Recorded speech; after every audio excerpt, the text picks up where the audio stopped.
Ladies and gentlemen, you know, sometimes even kings and queens need to disappear, not in scandal, not in secrecy, but simply to breathe. This summer, King Frederik and Queen Mary of Denmark did exactly that. They quietly slipped away from the public eye, no royal fanfare, no grand announcement, just a simple, human act, taking time for themselves and their family. And that decision tells us more about modern monarchy than any formal speech or public appearance ever could. In mid-July 2025, while Denmark's summer sun lit up the royal calendar, something was noticeably different.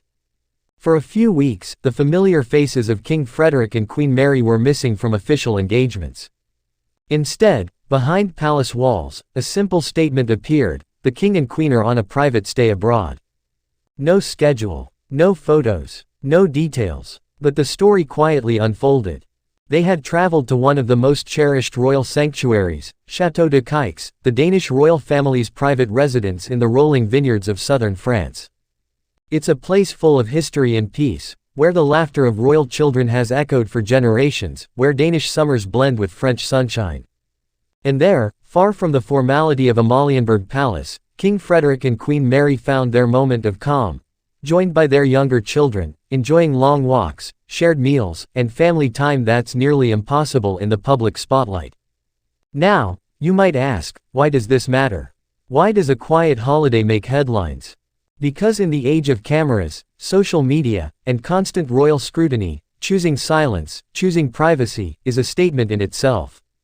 It's a reminder that behind the titles and the ceremonies are two people, a husband and wife, a mother and father, trying to raise their family while carrying the weight of a nation's expectations. The palace handled it gracefully. No elaborate cover story, just honesty, a brief confirmation that the monarch and his queen were away, on private time. And that honesty earned them respect. Think about it. When we see a royal couple choosing family first, we're seeing a monarchy adapting, humanizing itself. Frederik and Mary aren't just symbols of Denmark, they're living examples of what modern royalty looks like, balancing tradition with reality. While they recharged abroad, other senior royals quietly handled duties at home. The machine of monarchy didn't stop, it simply adjusted, proving that leadership can coexist with rest. Their private stay at Château de Caix wasn't about luxury, it was about normalcy. About laughter without photographers. About being parents, not just sovereigns. About finding strength in silence before returning to the spotlight.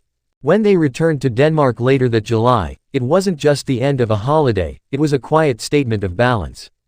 A message that even the most public figures must protect the most private part of themselves, their family.